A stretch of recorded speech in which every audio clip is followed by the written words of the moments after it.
Hi, salam alaikum. It's me. It's your girl, Taz. Yes, I am back after a very, very long break. And you might be thinking, where have I been? Come on, let's face it, nobody cares.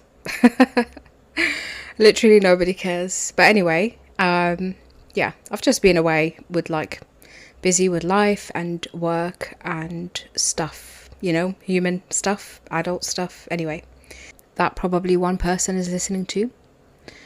I'd really like to talk about an experience that I went through when I was using the so-called Muslim halal dating apps many, many years ago now, before COVID.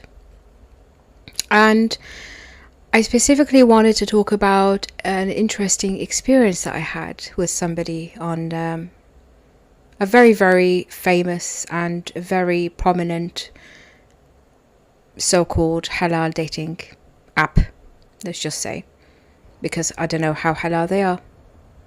From my experience, not very, but it is what it is.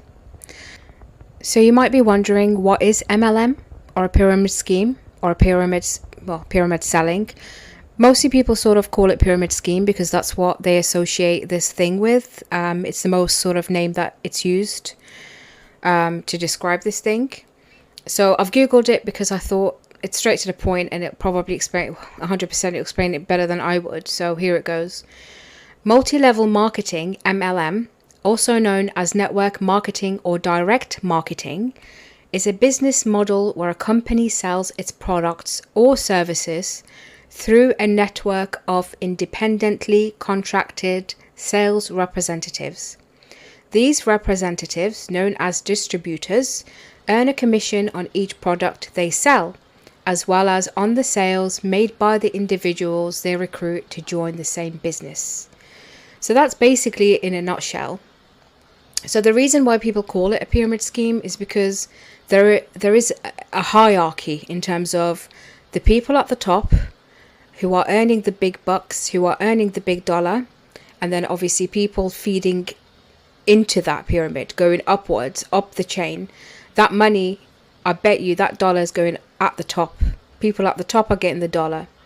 People who have joined this basically pyramid scheme, and who are trying to make that buck, very, very few of them are going to make any money, if at all.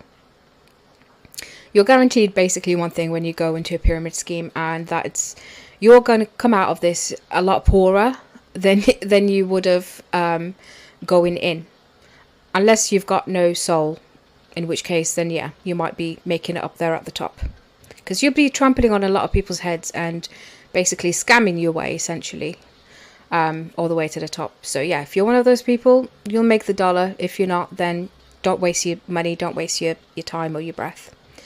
So you might be thinking, okay, so you're talking about halal dating and then you're talking about pyramid scheme. Like, why are you talking about this? Like, what's the connection there?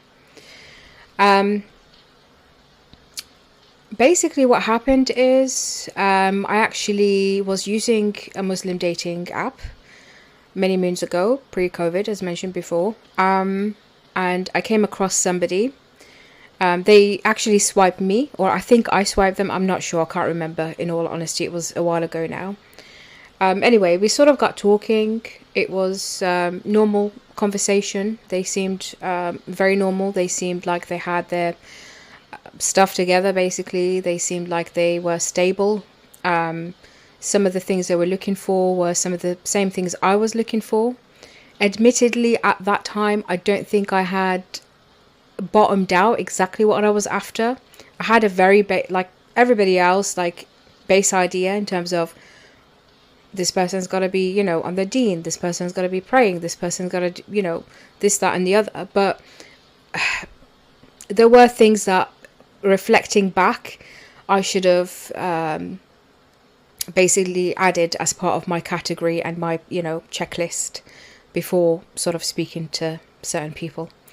But anyway, he seemed like a genuine, nice Muslim brother.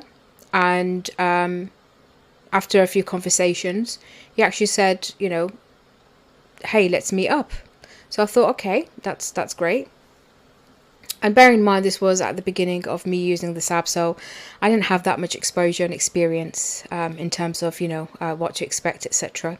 So it was very, very new. I do remember being a little bit nervous and probably not feeling like I'm portraying myself as organically as possible. But I think that's because I was, obviously the nerves get in the way. And I think we've all been there, haven't we?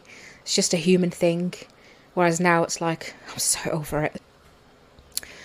So anyway, he arranged a time and a date. I thought, okay, yep, that's fine. That lines up with my calendar. That works for me. And then he suggested a location. And this location was a little bit confusing. I was a bit like, huh?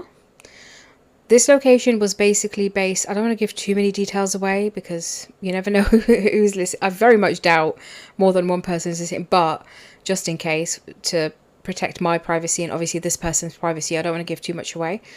So yeah, it was somewhere, it was in a venue, let's just say, okay? It was located in quite a large, high-end, fancy venue, which made me think a bit like, what? Like, I'm not sure about this. Like, why is it in a venue? But I thought, you know what? It's good because, it's in a venue. And I did question. I said, so how come how come you want to meet up in a venue? Like, what's this about? And I remember he said it's a work thing and there's going to be quite a few people there and it's going to be an informal way of us sort of getting to know each other. I thought, okay, that's fine, fair enough, because I was feeling a bit nervous, and he admittedly said that he had been on the app before and he's used it and he's met up with quite a lot of people, so he wasn't as nervous. So for me, this worked perfectly. I thought, okay, great, it's going to be loads of people there, it's going to be a work thing, like a work event type thing, people networking, etc. It's going to be chill, it's going to be fine, I'm not going to feel as pressured. I'd rather have that than sit there at a table, just facing this person, asking questions back and forth. It's a bit more chill. The day came, I made my way to this venue place, and wow, I was taken aback because there were a lot of people there. And when I say a lot, probably I'd say about 200 people.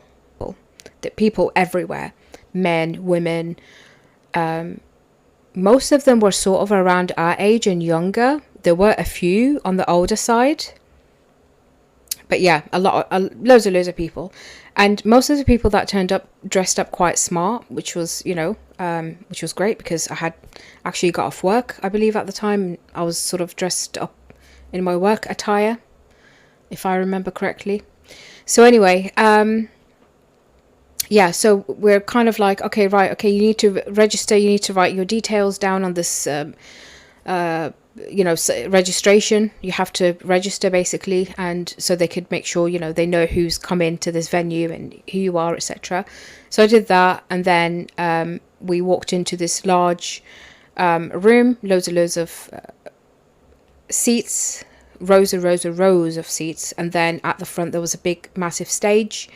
And it was quite impressive, I have to say, because it was quite a nice venue and there were loads of like screens and things happening, like, nicely decorated.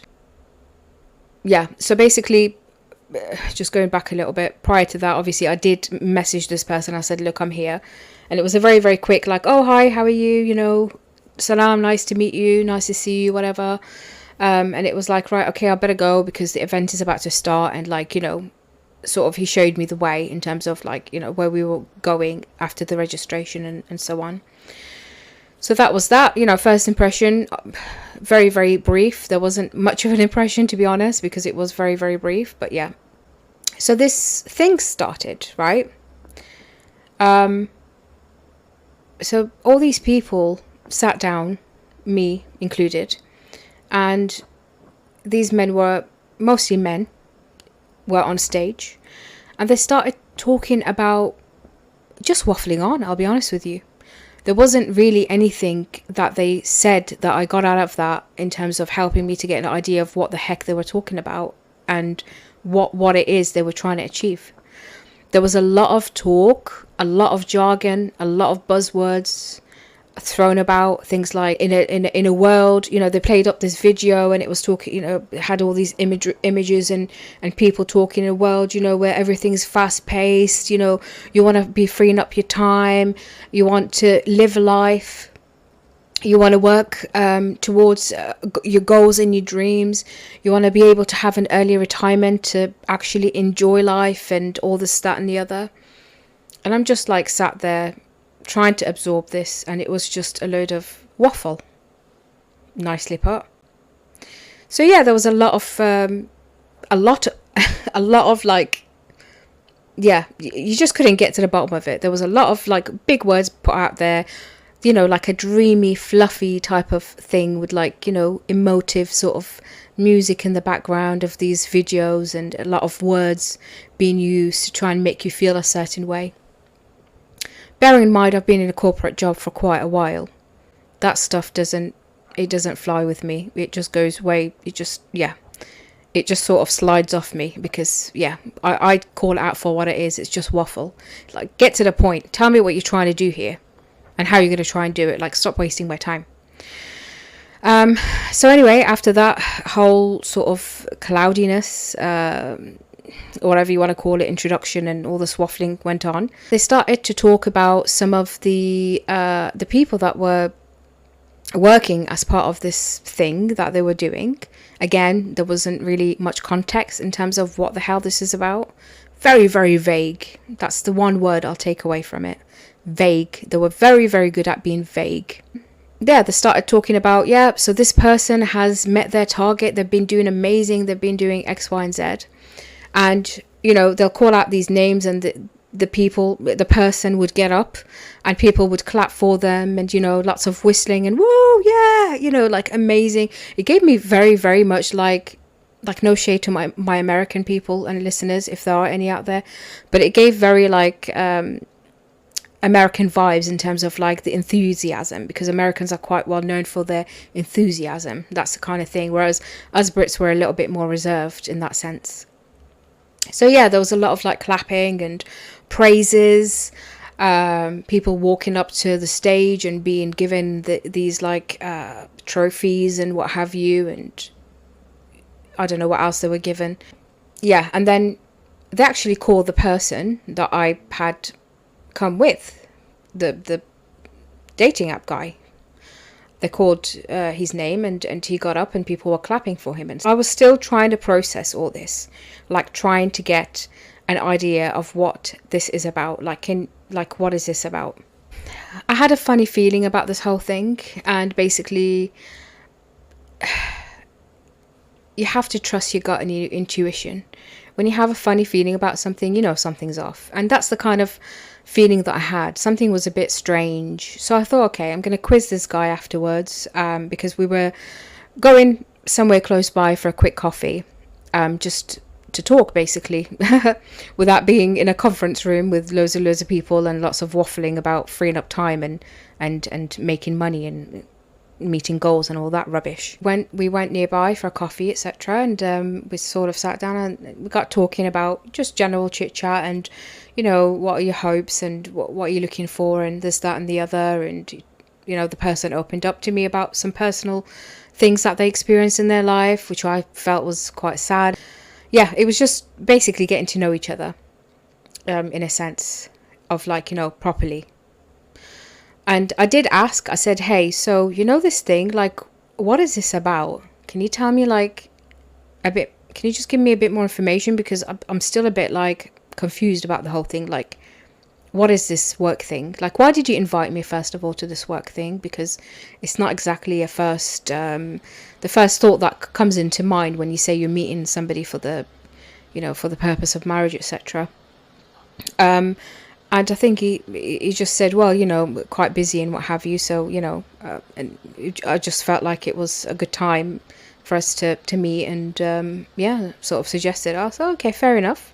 We're all busy people, I understand. Like, I get that. But then what is this thing about? Like, what is it? What do you do? And I didn't really get much of an answer, but amongst the more waffling, he said something about, I think, nutritional sort of multivitamins and all that kind of stuff, like superfoods and what have you.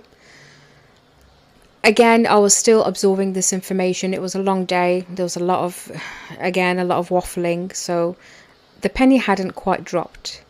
It was only afterwards that I kind of like processed things a little bit more. Probably didn't drop straight away, I'll be honest with you, because I hadn't really had any exposure, in fact, to pyramid schemes or MLM schemes, whatever you want to call them. This was my first in real life experience. I had heard of them before, heard about it, I've vaguely sort of read about it many moons ago, but I didn't quite understand, you know, how organic they try and make it seem, and how it kind of like slides into society, if that makes sense. Does that make any sense? In my head it does, anyway. So it didn't work out, let's just say. Difference of opinions and just silliness, basically. So it was only after the fact that I realised what I had actually walked into and what this thing was about, and the penny actually dropped, and I thought, right, okay, this person, I don't know how genuine they were and what their intentions are. Allah knows what's in their heart. But this person is involved in a pyramid scheme. Now, whether they are aware of it or not, I think they are, personally speaking. If you ask me, and you said bet your money, even though betting is haram, but if you said bet me £1, do you think that this person is aware of what they're doing? I'd personally say yes. At the age you're at, and yeah, basically you know what you're doing. Come on now. It's not like it's a young person or a teenager who's getting wrapped up in something that they're not sure about. And this person's working their way up the chain. So like, you've got to know what you're doing, because in order for you to get to where you are up that chain, you will have to be scamming people, I guess. That's come on, let's face it, it's scamming people. That's what it is. You're scamming people out of their life savings, and you're scamming people out of their hopes and dreams. You talk about hopes and dreams, but you're taking that stuff away from them. Anyway, without getting into too many details, I kind of like realized, right, okay, so this person is involved in all this mess, and this is what's happening. And it's not happening just out there or over the internet. It's happening in real life, and it's happening on dating apps, and not just any Muslim dating apps. And the Muslim community, sadly, quite from what I saw on that day, most of the people that turned up were Muslim. They were evidently Muslim brothers and sisters, They talked about a prayer room and stuff like that, and it's like, wow, very, very contradictory. Like, how do you put those two things together? But whatever. So yeah, this is basically just to put my story out there and make people aware, make you aware as a listener, if anybody's listening out there. Don't get wrapped up in something, and listen to your gut. If something doesn't feel right, then there's probably a reason why that is. And I know we've heard this many times, but there is substance behind that. And again, just because something's got the word halal in it or Muslim in it does not mean it's halal or Islamic, okay? So just have your wits about you, and don't get wrapped up in anything you shouldn't be getting wrapped up in. And that's basically it from me. Thank you for listening. Jazakallah khair, and bye.